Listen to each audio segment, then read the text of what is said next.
Hello' students, মই তোমালোকৰ Sourav sir. আশা কৰোঁ তোমালোকে চবেই ভালে আছে। মই আজিৰ দিনটোৰ বাৰু অপেক্ষা কৰি আছিলোঁ। এই জানুৱাৰী মাহত মই নৰ্মেল মোৰ Indian polity class, Assam history classes বা মেথছৰ ক্লাছেছ মই নিশ্চয়কৈ দিছোঁ। বাট আজিৰ ক্লাছটো যি ক্লাছত মই যিবিলাক বস্তু মই ডিছকাশ্যন কৰিব বিচাৰোঁ, সেইটোৰ কাৰণে মই আজিৰ দিনটো অপেক্ষা কৰি আছোঁ। আজিৰ দিন মানে আজি বাৰু আপোনাৰ 9 জানুৱাৰী। আজিৰ দিনটো কিয় অপেক্ষা কৰিছোঁ? বিকজ 9 তাৰিখ আৰু 10 তাৰিখ মানে অহাকালি, আজিৰ দিনটো আৰু অহাকালি আৰু আমাৰ অনাৰেবল CM ছাৰে সৰুসজাই ষ্টেডিয়ামত গ্ৰেড 3 আৰু গ্ৰেড 4 ষ্টুডেণ্টক ADRE 2.0ত উত্তীৰ্ণ হোৱা গ্ৰেড 3 আৰু গ্ৰেড 4 ষ্টুডেণ্টক এপইণ্টমেণ্ট লেটাৰ দিবলৈ মাতিছে। মিটিং হ'ব। অকল ষ্টুডেণ্ট কেইজনে নাযায়, লগতে মা দেউতা যাব। তেখেতসকলৰ লাইফৰ চাগে ইয়াতছে ডাঙৰ চিটুৱেশ্যনে বা ডাঙৰ কেতিয়াবা মুভমেণ্ট অহাই নাই। বিকজ এটা মিডিল ক্লাছ ফেমিলিৰ পৰা বা এটা লোৱাৰ মিডিল ক্লাছ ফেমিলিৰ পৰা এটা চৰকাৰী চাকৰি, গভৰ্ণমেণ্ট চাকৰি পোৱা যে কি মানে আনন্দ, কিমান মজা বা কি এটা সুন্দৰ এটা মুহূৰ্ত, এইটো চাগে মই ভালকৈ জানো। মই যিদিনা বাৰু ৰেলত চাকৰি পালোঁ বা মই যিদিনা আৰু আমাৰ SSC CGL মই যিদিনা ক্ৰেক কৰিছিলোঁ, মোৰ ভাই ৰিচেণ্টলি ADRE ক্লিয়াৰ কৰিলে, BTR টেট ক্লিয়াৰ কৰিলে, আমাৰ আছাম টেট ক্লিয়াৰ কৰিলে।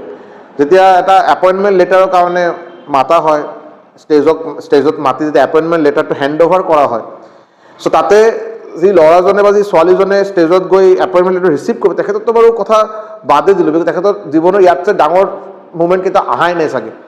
মা দেউতা যিসকলে বাৰু অডিয়েঞ্চৰ মাজত বহি আছে বাৰু, এটা মোবাইল লৈ ফটো তোলাৰ এটা চেষ্টা কৰি আছে বাৰু, তেখেতসকলৰ কাৰণে চাগে ইয়াতছে মানে সুখী সময় হ'বই নোৱাৰে। ইমান গুৰুত্বপূৰ্ণ, ইমান ডাঙৰ এটা মুভমেণ্ট হয় এইটো, হয়নে নাই? চ' আজিৰ দিনটোৰ কাৰণে যোৱা বছৰ আমি চবেই গম পাওঁ মোটামুটি 11,000 জনে চাকৰি পালে। পৰীক্ষাৰ্থী কিমান আছিলে? ADRE 2.0 গ্ৰেড 3 গ্ৰেড 4 মিলাই পিনে যদি আমি চাওঁ, মোটামুটি 22 লাখ জনে পৰীক্ষা দিছে। আমি চবেই জানো যে 22 লাখে বাৰু 22 লাখ চিনচিয়াৰলি পৰীক্ষা দিয়া নাই। বহুতে বাৰু অডিয়েঞ্চৰ নিচিনা গৈছে আৰু জাষ্ট দিব লাগে দিছোঁ আৰু কোনো প্ৰিপাৰেশ্যনে একোৱেই নাই। মই মানি লৈছোঁ বাৰু 22 লাখৰ ভিতৰত বাৰু 5 লাখ ষ্টুডেণ্টে নিশ্চয়কৈ চিনচিয়াৰলি পৰীক্ষা দিছে। যে 5 লাখ ষ্টুডেণ্টৰ ভিতৰত অকল 10,000 চাকৰি পালে, মানে 4,90,000 ষ্টুডেণ্টে কিন্তু চাকৰি পোৱা নাই। আৰু চাকৰি নোপোৱাৰ বাবে এই 4,90,000 আৰু এই যে বাকী 17 লাখ, এই 17 লাখ যিসকলে ভালকৈ প্ৰিপাৰেশ্যন কৰা নাই, তেখেতৰ মাজত কোনো ৰেজাল্টৰ কোনো ডিফাৰেঞ্চ নাই। প্ৰিপাৰেশ্যনৰ কষ্ট, সময় দিয়া, নিজৰ ডেডিকেশ্যন দি প্ৰিপাৰেশ্যন কৰাৰ মাজত নিশ্চয়কৈ ডিফাৰেঞ্চ আছে। বাট যদি মই অকল ৰেজাল্ট চাওঁ, তেতিয়া কিন্তু দুজনৰ মাজত কোনো ডিফাৰেঞ্চ নাই। এইকাৰণে চাকৰি পোৱাটো বহুত প্ৰয়োজন নিজক প্ৰুফ কৰাৰ বাবে, যে মই সঁচাকৈ মই যি প্ৰিপাৰেশ্যন কৰিছোঁ, ভালকৈ প্ৰিপাৰেশ্যন কৰিছোঁ, যি ষ্ট্ৰেটেজি মানিব লাগে সেই ষ্ট্ৰেটেজি ফ'ল' কৰিছোঁ, আজি মোৰ হাতত চাকৰি আছে। সমাজক দেখুৱাৰ কাৰণে বহুত প্ৰয়োজন।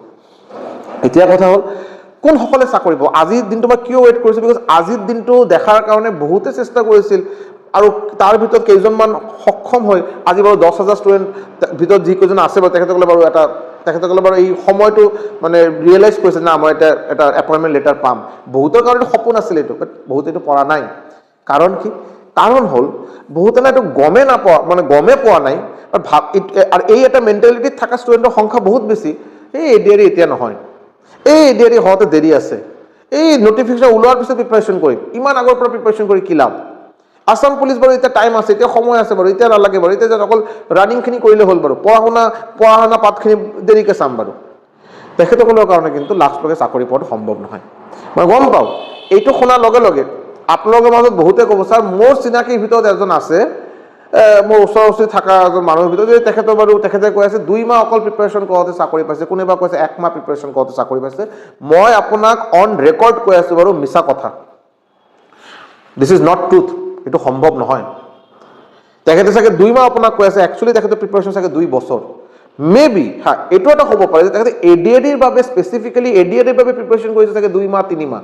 বাট তেখেতে চাগে প্ৰিপাৰেশ্যন কৰিছিল RRB NTPCৰ কাৰণে, তেখেতে প্ৰিপাৰেশ্যন কৰিছে SSC CGLৰ বাবে। তেখেতৰ মেথছ, ৰিজনিং, ইংলিছ অলৰেডি এটা ভাল GS অলৰেডি এটা ভাল পজিশ্যনত আছিল।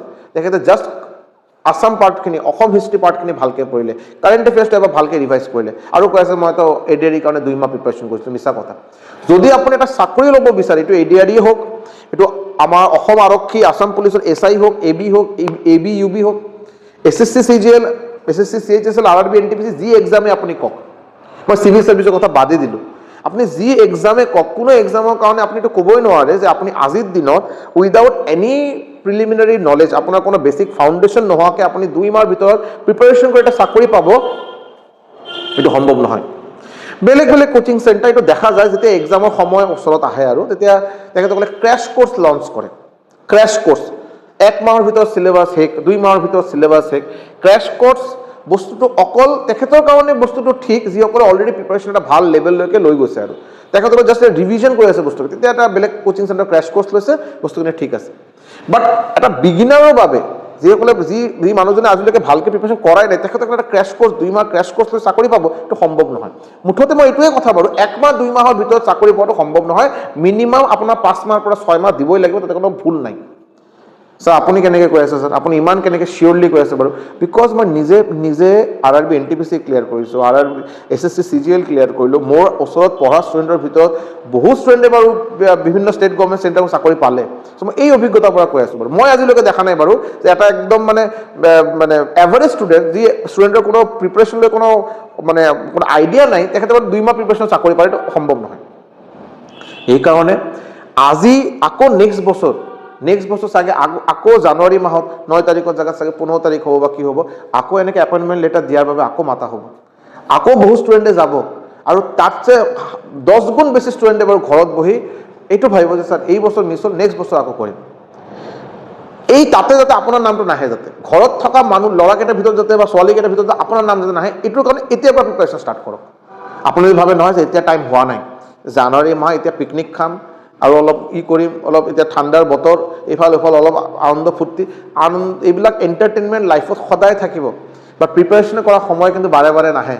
আৰু মই আপোনাক আগতে কৈছোঁ আৰু এবাৰ কৈ আছোঁ, এই বছৰ যিটো আপোনাৰ হ'ব নহয় চাকৰিৰ, এইটো আছাম পুলিচে যেনেকৈ অলৰেডি নটিফিকেশ্যন ওলালে, আমাৰ ADRE কাৰণে ওলাব গৈ আছে, নিশ্চয়কৈ বহুত সোনকালে ওলাই যাব। এইটো কিন্তু বাৰে বাৰে নাহে, মই আপোনাক কৈ দিলোঁ। আমি চবেই গম পাওঁ এই বছৰত ইলেকশ্যন আছে, ইলেকশ্যন হোৱাৰ পিছত 1 বছৰ 2 বছৰ এনেই ওলাই যাব, আপুনি নটিফিকেশ্যন আপুনি চাবই নোৱাৰে। মই নটিফিকেশ্যন নাপায় এইটো মই আপোনাক গেৰেণ্টি দি ক'ব পাৰোঁ, ঠিক আছে। চ' এতিয়াৰ পৰা যদি আপুনি ভালকৈ প্ৰিপাৰেশ্যন নকৰে, আপোনাৰ কিন্তু অলপ বস্তুখিনি ভাবা প্ৰয়োজন যে এতিয়াৰ পৰা নকৰিলে মই কি কৰিম বা কেনেকৈ কৰিম। ভালকৈ কৰক, মই আপোনাক কৈ আছোঁ যে ভালকৈ প্ৰিপাৰেশ্যন কৰে নিশ্চয়কৈ হ'ব। চাব, আপোনাৰ প্ৰিপাৰেশ্যন কৰাৰ বাবে কেইটামান বেছিক বস্তু জনা প্ৰয়োজন। চিলেবাছ, আপুনি যি পৰীক্ষাৰ কাৰণে প্ৰিপাৰেশ্যন কৰিছে এইটো চিলেবাছ কি, এইটো চিলেবাছত কি কি বস্তু আছে, কেনেকৈ প্ৰিপাৰেশ্যন কৰিম, এজ এ বিগিনাৰ মই ক'ৰ পৰা ষ্টাৰ্ট কৰিম, সেইটো আগতে অলপ নিজে টক আউট কৰা প্ৰয়োজন, নিজে অলপ বুজা প্ৰয়োজন। ইয়াৰ ওপৰত যেতিয়া আপুনি চিলেবাছখিনি গম পাব, তেতিয়া আপুনি কনচিষ্টেঞ্চি এটা মেইনটেইন কৰক। কনচিষ্টেঞ্চি মানে আপুনি নিজৰ চাব, আইডিয়া বস্তুটো মই আপোনাক কিবা এটা আইডিয়া দি দিলোঁ যে আপুনি ৰাতিপুৱা এনেকৈ পঢ়ক, ৰাতি এনেকৈ পঢ়ক, আপুনি এই বস্তুটো এনেকৈ কৰক, এইটো আইডিয়াৰ কোনো মূল্য নাই। কিয় মূল্য নাই কওকচোন? আইডিয়া দিয়াৰ বাবে আপোনাৰ 1000টা মানুহ আছে, আপোনাৰ কমপ্লিট সমাজ আপোনাক আইডিয়া দিব পাৰে, বাট আইডিয়াৰ কোনো মূল্য নাই যেতিয়ালৈকে আপুনি এটা ভাল আইডিয়া লৈ সেইটোৰ ওপৰত কাম কৰে, এইটো এক্সিকিউট কৰা ষ্টাৰ্ট নকৰিব। যেতিয়া আপোনাৰ এক্সিকিউশ্যন নহয়, যদি সেই আইডিয়াৰ কি মূল্য থাকিল? চ' আপুনি এক্সিকিউট কৰা ষ্টাৰ্ট কৰক, আৰু এতিয়াৰ পৰা কৰক। আৰু যেতিয়া আপুনি 1 মাহ 2 মাহ 3 মাহলৈকে আপুনি অলপ ধৈৰ্য ধৰি বস্তুখিনি যে কণ্টিনিউ কৰিব নহয়, আপুনি নিজে গম পাব যে আপোনাৰ 2 মাহ আগত আপোনাৰ চিটুৱেশ্যন কি আছিল, আৰু আফটাৰ 2 মান্থছ আপোনাৰ প্ৰিপাৰেশ্যন কৰোঁতে আফটাৰ 2 মান্থ আপোনাৰ আজিৰ দিনত এজ এন এক্সপিৰিয়েণ্ট আপোনাৰ কি চিটুৱেশ্যন, এইটো মই কোৱাৰ প্ৰয়োজন নাই, বেলেগ কোনো আলহী কোৱাৰ প্ৰয়োজন নাই, আপুনি নিজেই গম পাব। মই সঁচাকৈ কৈ আছোঁ, আপুনি এতিয়াৰ পৰা প্ৰিপাৰেশ্যন কৰক আৰু দেৰি নকৰিব। এতিয়া প্ৰিপাৰেশ্যন কৰা অভিয়াছলি এইটো মই ডিজএগ্ৰী নকৰোঁ যে ছাৰ প্ৰিপাৰেশ্যনটো মই কৰিছিলোঁ, ভালকৈ কৰিছিলোঁ, মই কিয় হোৱা নাই ছাৰ? মইতো ধুনীয়াকৈ গোটেইখিনি চিলেবাছ শেষ কৰি গৈছিলোঁ, মই অলপৰ কাৰণে চাকৰি নাপালোঁ। চ' মোৰ কি কৰা প্ৰয়োজন? যিসকলে অলৰেডি এটা বেছ বনোৱা আছে, আপুনি প্ৰেক্টিছ কৰক, ৰিভিজন দিয়ক।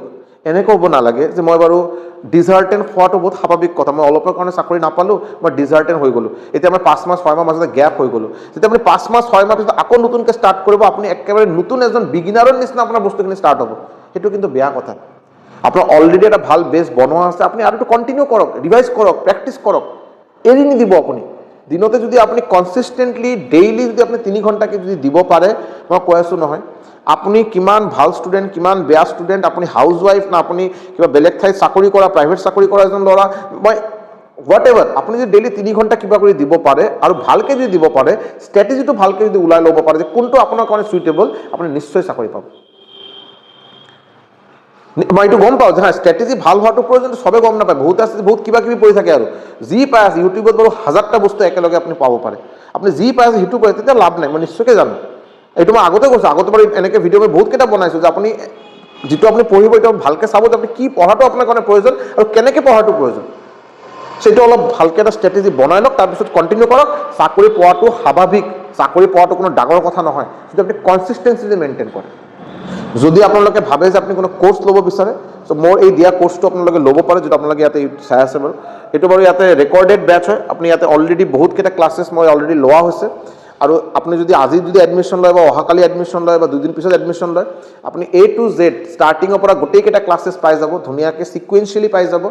মেথছৰ এটাকৈ ধুনীয়া পাই যাব। আপুনি এনেকৈ নহয় যে এটা মেথছ তাৰপিছত আকৌ ৰিজনিং, এনেকৈ নহয় বাৰু। আপুনি কমপ্লিট চিলেবাছ আপুনি ইয়াতে পাব, maths, reasoning, GS, English complete পাই যাব ইয়াতে আপুনি। আৰু ADRE আছাম পুলিচৰ এক্সামৰ বাবে আপোনাৰ যি বস্তু প্ৰয়োজন, যি বস্তু প্ৰয়োজন আপুনি এইটো কৈ আছোঁ, 100% আপুনি ইয়াতে কম্পাইলেশ্যন পাব, কভাৰ পাব। ইয়াতে গোটেইখিনি মই কভাৰ কৰাইছোঁ, ঠিক আছে। যিসকল ষ্টুডেণ্টে অলৰেডি ক্লাছ কৰি তেখেতসকলে বহুত ভাল ফিডবেক দি আছে, বহুত তেখেতসকলে ছেটিছফাইড। মই আশা কৰোঁ আপোনালোকে যদি লয় নিশ্চয়কৈ ছেটিছফাইড হ'ব।